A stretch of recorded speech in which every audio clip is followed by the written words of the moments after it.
Assalamualaikum warahmatullahi wabarakatuh. Kali ini kita akan membahas soal menggunakan cara analisis data di aplikasi SPSS. Soal yang pertama yaitu seorang guru menerapkan model pembelajaran pada menunjukkan bahwa modifnya terhadap meningkatkan sebagai siswa lebih besar dari 80. Menurut pemilik 20 siswa secara random sesuai sebagai berikut. Langsung kita menganalisis data tersebut. Soal pertama di sini menggunakan pengujian uji T satu sampel. Untuk menguji satu sampel, hal yang pertama kita lakukan yaitu kita akan mengisi variabel Q-nya.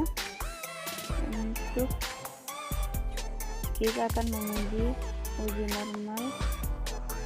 normalitas, apakah nilainya berdistribusi normal atau tidak. Untuk yang pertama, kita balik ke aplikasi SPSS-nya. Kita di sini memilih variabel view. Kita isi semua hal yang ada di kolom yang pertama. Untuk kali ini saya akan memberikan nama hasil. Enter. Untuk labelnya sendiri itu kita tuliskan nilai.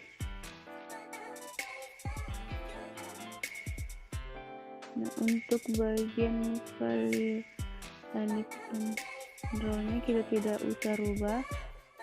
Untuk misalnya kita ubah jadi skill. Di sini kita copy nilai siswanya ke dalam aplikasi SPSS. Di sini ini adalah nilai siswa yang telah tercantum. Yang pertama itu nilainya 91,67,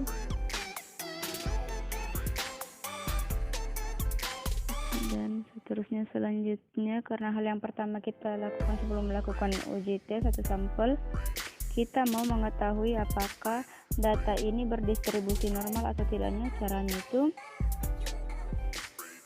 pada analisis ini kita pilih deskriptif statistik.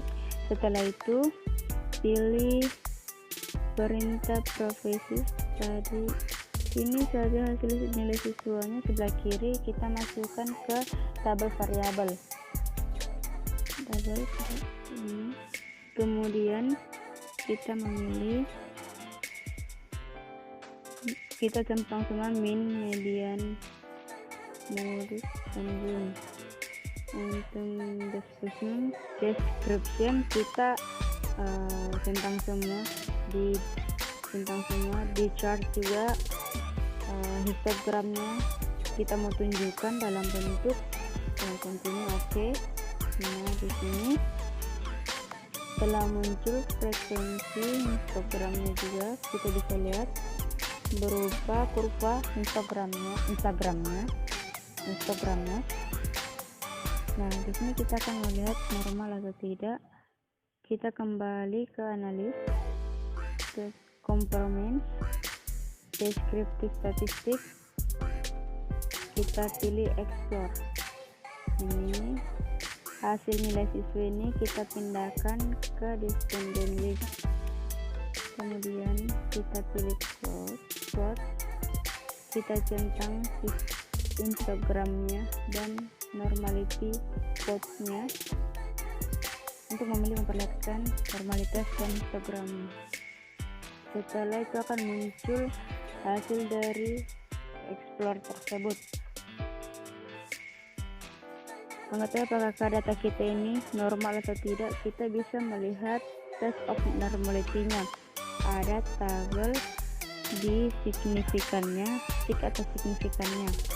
Nah, syarat untuk sebuah data itu berdistribusi normal ialah apabila nilai dari signifikannya itu lebih besar daripada 0,05. Dan di sini kita bisa melihat bahwa nilai signifikan di di pertama itu 0,200 dan signifikan kedua itu adalah 0,01, yang artinya dia itu kedua nilai signifikannya ini lebih besar daripada 0,05, yang artinya data ini sudah berdistribusi normal. Kembali ke tabel awal. Karena datanya sudah berdistribusi normal, maka selanjutnya kita akan melakukan uji T1 sampel.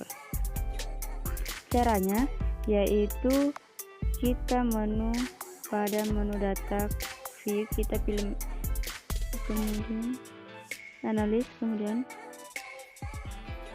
pilih complement.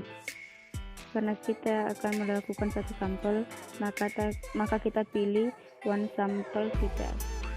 Nah, di sini hasil siswa kita pindahkan ke tes variabel. Tes value-nya tadi di soalnya rata-ratanya itu nilai siswa 80, maka kita tulis tes value-nya 80. Kita pilih option. Nah, di conference-nya juga kita 90. Oke. Ini muncul hasil dari di tesnya atau uji tes satu sampel. Ada kumpul one sample statistik dan one sample test. Bagaimana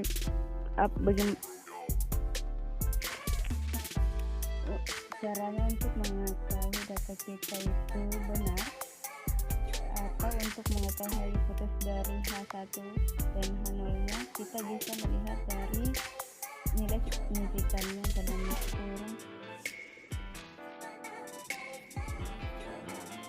Karena nilai signifikannya kecil itu 0,00, maka 0 itu lebih kecil daripada 0,05, artinya A0-nya itu ditolak, atau A1-nya diterima, atau isinya itu yang sama dengan 80. Itu adalah hasil dari uji tes satu sampel.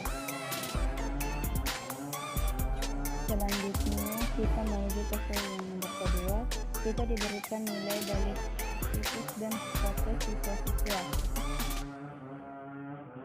Langsung saja, seperti soal tadi, yang pertama kita lakukan ialah kita masuk di menu variable view,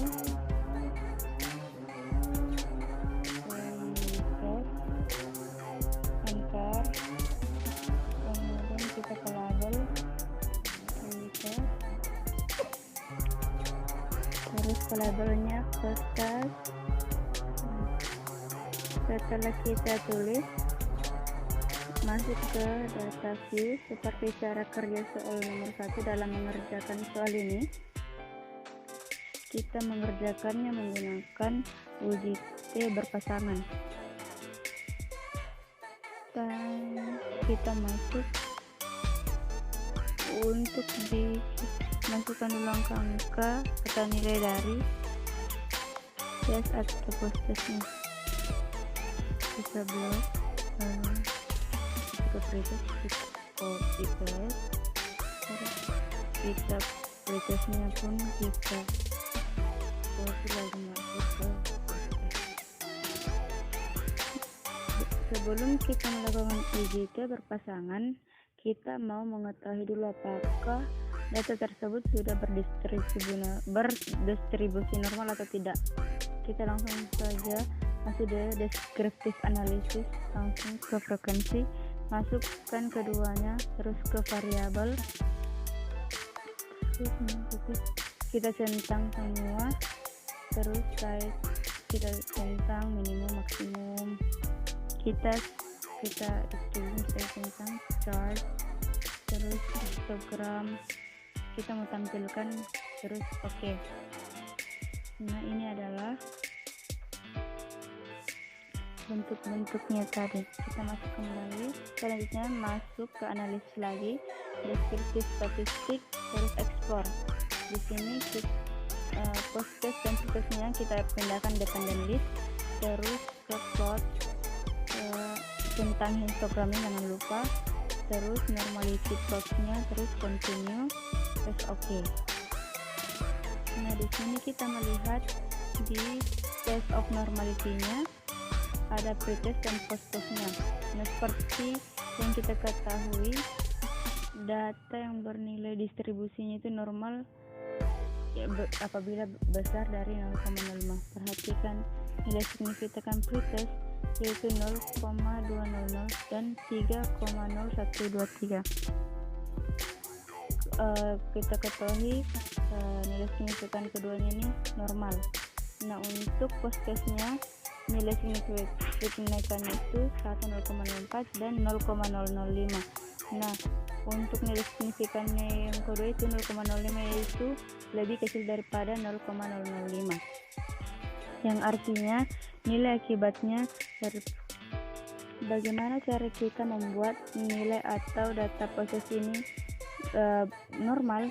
Kita bisa melakukan transfer datanya. Caranya ada menu transform, kita ke compute variable, terus di target variabelnya kita tuliskan transform, karena yang kita mau transfer itu adalah nilai post-testnya, kita tulis post-test. Nah, di normalisasinya di function group kita pilih all, kita cari fungsi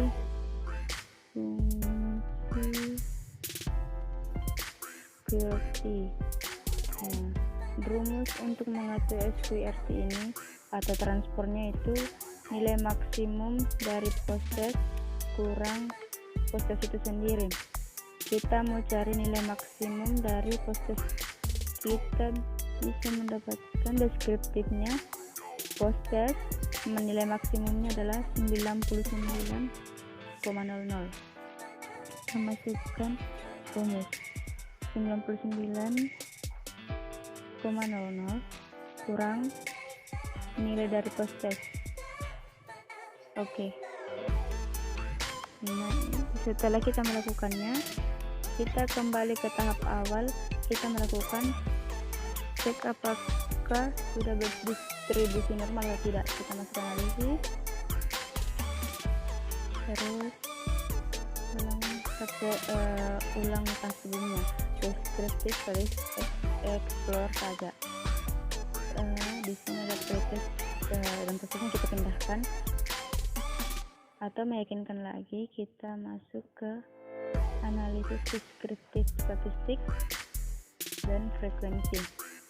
Post-test dan pretestnya kita pindahkan ke sebelah kiri dan transfernya kita pindahkan ke kanan. Terus oke. Nah, kita lakukan sekali lagi statistik dan explore.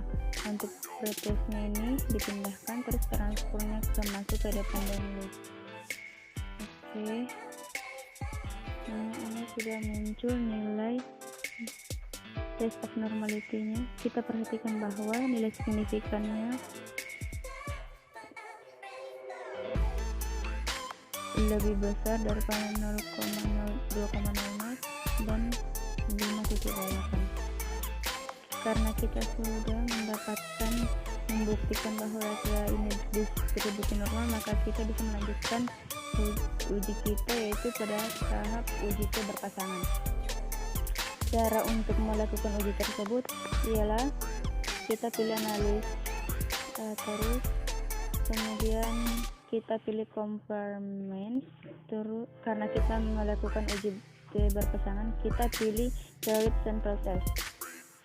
Nah, karena tadi itu nilai post-testnya sudah berdistribusi normal, maka nilai pretestnya itu kita masukkan ke variabel 1.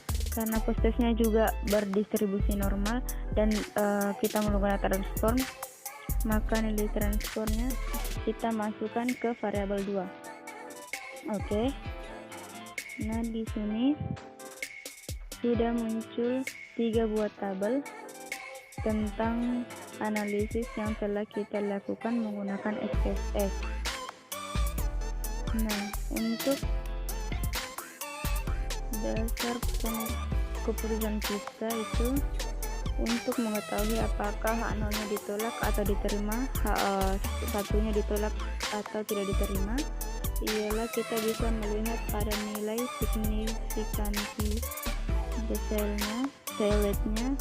Nilai signifikan tailetnya itu 0,05, maka karena nilai signifikan tailetnya ini 0,00, intinya dia lebih kecil daripada 0,0, yang berarti H0-nya itu ditolak, maka atau H1-nya itu diterima, atau -1-nya tidak sama dengan -2.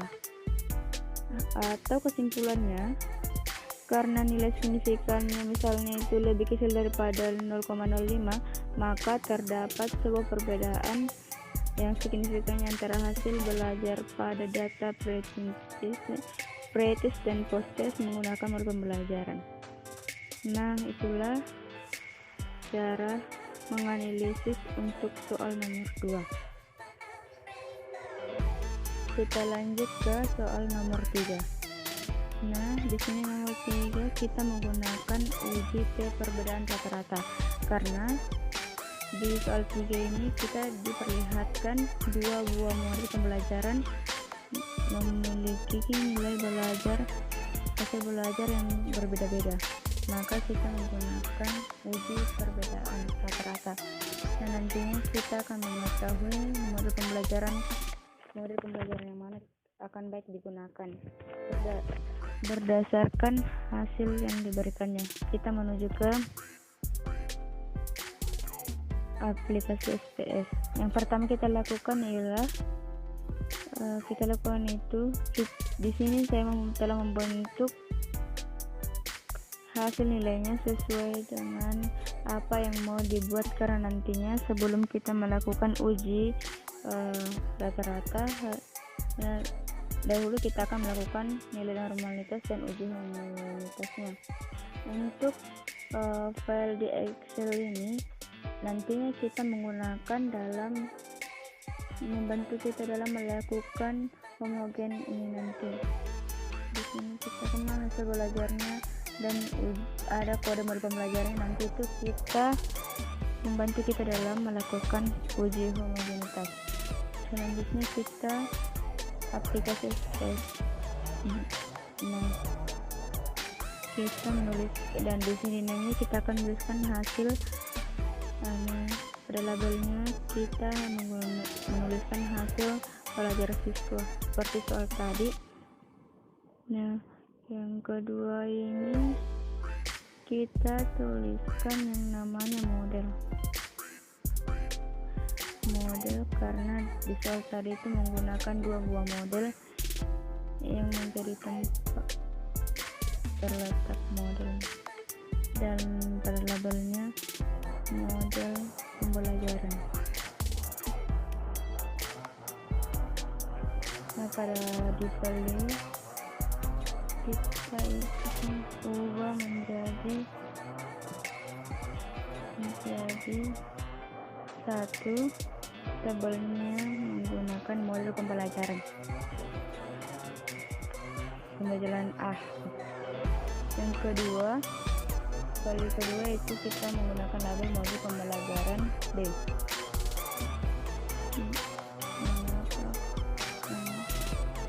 Komunitas nantinya itu bisa membedakan antara pembelajaran hasilnya atau rata-ratanya pembelajaran B.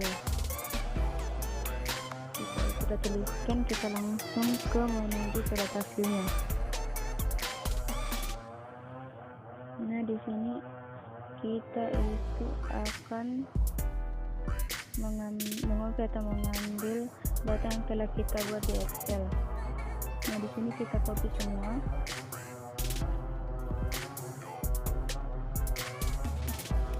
Kita masukkan ke aplikasi SPS ini.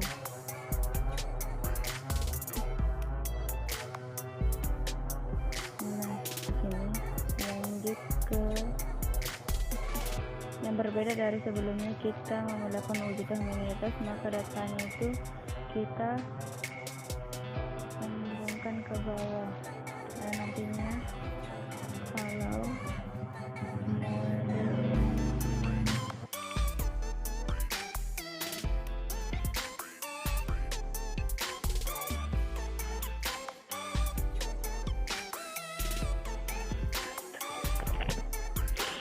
model Andri bul masuk mama aku Andri. Astaga, juga bergetar dulu suaranya itu. Jangan dibentuk kamera kan? Tidak ini. Kita masukkan, kita blok. Nah, kita blok terus kita copy ke model.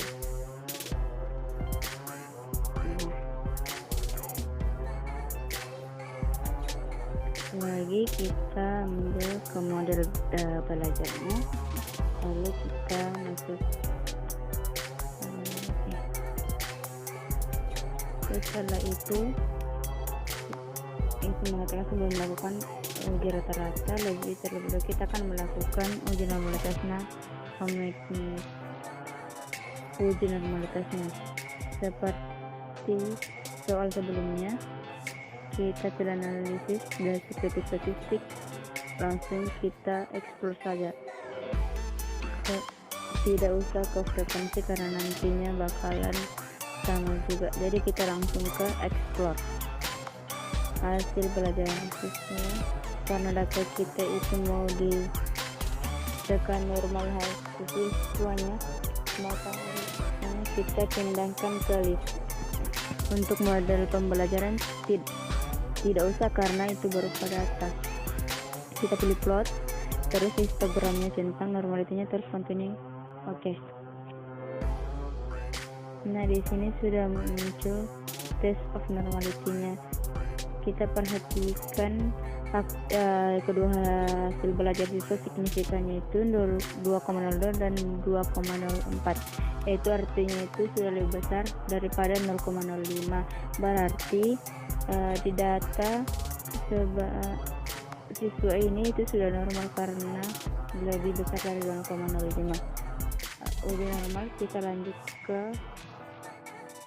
uji homogenitasnya. Caranya kita pilih analisis, terus conformance, terus pilih paling bawah itu one way-nya. Hasil belajar siswa ini kita pindah ke dependensi dari pembelajarannya. Jangan lupa kita option untuk tentang homogenitinya, occurrence-nya, terus continue. Oke. Nah, di sini seperti syarat-syarat pada uji normalitas, sebuah data dikatakan homogen itu ialah apabila lebih besar dari nilai normalnya. Nah, softnya variansinya, nilai signifikannya itu 0,76, yang artinya itu sudah lebih besar daripada 0,05. Berarti data kita ini untuk dilakukan normalitasnya itu sudah homogen, datanya sudah berdiskusi homogen. Karena bernilainya homogen, maka kita bisa melanjutkan ke uji perbedaan rata-rata. Untuk melakukan uji perbedaan rata-rata, kita pilih analis, terus compromise, terus independent sample test. Karena kita lakukan ujian rata-rata, kita pilih independent. Nah, di sini hasil belajarnya kita pindahkan ke variabel, terus model pembelajarannya kita masuk ke grup variabel. Jangan lupa karena modelnya ada dua, model A dan B, maka kita rubah di definisi grupnya, dimana grup satunya itu 1, di grup 2 kode 2, kode 1 untuk pembelajaran A, kode 2 untuk pembelajaran B. Oke. Nah, di sini sudah diperlihatkan grup statistik ada model pembelajaran A, nilai rata-ratanya 80,07, dan untuk model pembelajaran B nya itu nilai rata-ratanya itu 70,4000. Nah, di independent sample test di sini kita perhatikan signifikannya, di mana kedua nilainya itu 0,007 dan 0,006. Nah, syaratnya itu karena 0,007 dan 0,06 daripada kecil 0,5, maka H0-nya di sini untuk independent test itu ditolak, atau H1-nya itu diterima, atau H0 itu tidak sama dengan H2. Kembali kita ke soal.